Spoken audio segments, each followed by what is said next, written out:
Guys, ketemu lagi di acara channel anti PLBT. Kita masuk ke chapter 2. Kemarin kita udah belajar chapter 1 ya. Itu pengenalan engineering building system. Ada namanya design, terus construction sama operation. Nah, sekarang kita masuk yang ke operation.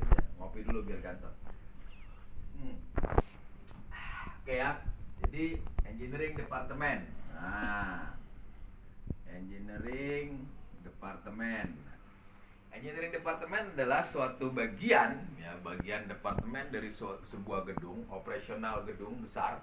Nah, jadi kalau kita kemarin belajar masalah gedung itu apa aja, ya. Contoh misalkan ada hotel, ada mall, ada apartemen, ada office building atau perkantoran, kemudian ada rumah sakit, ya. Itu semua secara prinsipal sama. Yang membedakan adalah dua, apa? Jam operasional sama tenan. Nah, kalau hotel jam operasionalnya 24 jam. Ya, mall itu ada biasanya dari jam 10 pagi sampai jam 10 malam. Kecuali kalau hari-hari tertentu dia bisa extend, dipanjang kalau ada acara. Kemudian rumah sakit dia 24 jam, apartemen juga 24 jam. Nah, perbedaannya apa? Satu di operasional, kedua di tenan atau isinya. Ya, kalau hotel udah jelas isinya ada tamu, ya, terus ada orang meeting, ada orang nginep, ada orang makan di restoran dan lain-lain. Nah, kalau mall itu tenannya itu isinya dua, ya, pedagang sama pembeli secara garis besar. Ya, secara garis besar adalah pedagang sama pembeli. Pedagang itu apa? Dia yang punya counter atau toko, kemudian pembelinya itu yang datang ke sana. Ya, engineering department. Nah, tugas pokoknya ya sebagai departemen engineering itu adalah memastikan semua peralatan teknis berfungsi dengan baik. Nah, intinya itu ya. Jadi peralatan teknis berfungsi dengan baik. Kenapa? Karena kan dalam suatu gedung atau suatu hotel ataupun apartemen itu ada berbagai macam departemen yang dipimpin biasanya oleh general manager kalau di hotel, kalau di apartemen bisa building manager atau BM. Nah, di situ ada departemen-departemen lain yang terkait, seperti kalau kita bicaranya hotel itu ada front office, ya ada accounting, ada housekeeping, ada security, ada marketing, ya. Kemudian inilah kita mau bahas masalah engineering department karena memang saya berkarir di dunia engineering perhotelan atau engineering department. Nah, kenapa kita harus memastikan bahwa semua peralatan teknis berfungsi dengan baik?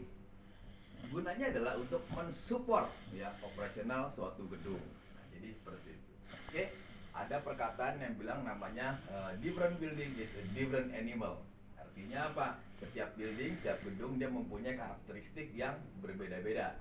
Contoh misalkan kita miara ikan, ya, miara ikan lele beda sama ikan mas, cara perawatannya pun beda. Kemudian ikan mas sama ikan nila mungkin beda perawatannya, sama juga dengan gedung. Jadi seperti itu. Kita harus memastikan bahwa peralatan ini berfungsi dengan baik. Ya, baik itu apa? Ya, pertama dia harus safety. Nah, safety itu dibagi tiga. Nah, pertama safety dari peralatan itu sendiri, ya. Yang kedua adalah safety dari penggunanya, ya, Yang ketiga adalah safety dari lingkungannya. Nah, ya, jadi Anda harus memastikan bahwa peralatan teknis itu di gedung berfungsi dengan baik sesuai dengan peruntukan, ya, maupun dia harus aman secara satu alat itu sendiri, kedua penggunanya, ketiga adalah lingkungan. Nah, jadi seperti itu. Engineering department ya, biasanya dipimpin oleh seorang CE ya, atau Chief Engineer, atau ada lagi namanya biasanya EM atau Engineering Manager. Kalau ada lagi yang namanya DOE ya, atau Director of Engineer. Nah, sebetulnya ini semua sama saja ya sebagai seorang leader. Nah, tetapi disesuaikan dengan klasifikasi gedungnya atau propertinya. Semakin besar ya propertinya, maka akan dibutuhkan tim yang akan semakin besar. Nah, semakin kecil mungkin nggak perlu saya, supervisor aja udah cukup. Ya. Nah, di sini kita mau belajar memperkenalkan bahwa departemen engineering ya dia tugasnya memastikan bahwa semua peralatan berfungsi dengan baik dan benar sesuai dengan peruntukannya, kemudian safety. Supaya apa? Supaya bisa mensupport operasional. Karena apa? Ingat teman-teman engineering, kita ini ngejagain tempat cari makannya orang banyak. Nah, sebelum masuk ke teknis, kita kupas dulu ya. Biasanya ada seorang CE atau Chief Engineer atau Engineering Manager atau DOE. Kemudian di bawahnya ya biasanya ada kalau besar misalkan ada ADOE ya, Assistant Director of Engineer, atau ada asisten CE ya. Kemudian ya biasanya ada lagi namanya Duty Engineer ya, Duty Engineer. Terus ada lagi namanya Supervisor, kemudian ada teknisi, ada lagi admin ya. Nah, jadi seperti itu. Engineering itu sebuah tim ya. Tidak bisa bekerja sendiri. Artinya apa? Artinya tim yang ada di situ harus saling support. Nah, di sini kita mungkin akan belajar struktur organisasi yang paling simpel dari suatu departemen engineering. Pertama adalah CE, ya.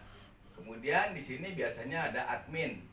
Nah, kemudian di sini biasanya suka ada ACE, ya. Nah, dari ACE ini ya biasanya ada namanya supervisor. Nah, supervisor baru ada namanya teknisi ya. Teknisi ini yang paling simple.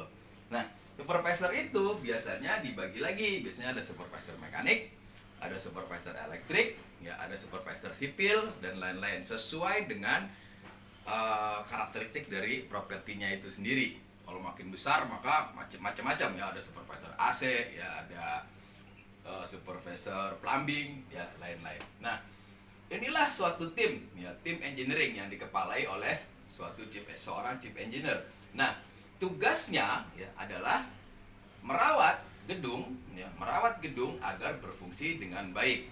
Nah, jadi seperti itu ya dari sisi teknis. Nah, di sini engineering itu dia dituntut untuk bisa berkomunikasi baik itu ke dalam maupun keluar, atau ada namanya eksternal sama internal.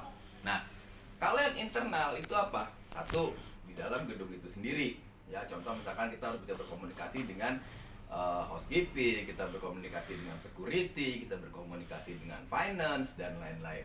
Nah, kalau eksternalnya itu biasanya kita harus bisa menjalin komunikasi yang baik dengan pegawai pemerintahan ya. Contohnya kita misalkan dengan orang PLN ya, dengan orang PAM, Dispenda dan lain-lain. Jadi intinya kita harus bisa berkolaborasi sebagai sebuah tim, sebab kita tidak akan bisa mampu menjalankan tugas pokok kita pada saat kita tidak mempunyai tim engineering yang bagus ya. Jadi seperti itu ya. Nah, ini adalah chapter kedua ya, kita belajar pelan-pelan. Jadi engineering pertama tugasnya adalah memastikan ya bahwa semua ya peralatan teknis berjalan dengan baik dan aman. Aman dari sisi apa? Dari sisi peralatan, kemudian dari sisi penggunanya, kemudian dari sisi lingkungan.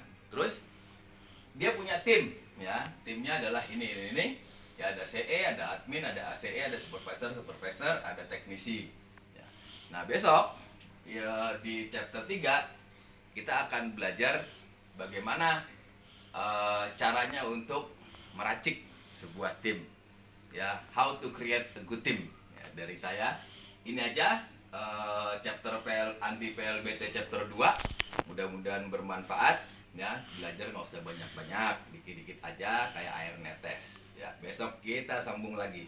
Keep on learning guys. Don't forget to like and subscribe, dan semoga bermanfaat. Cheers, ngopi dulu.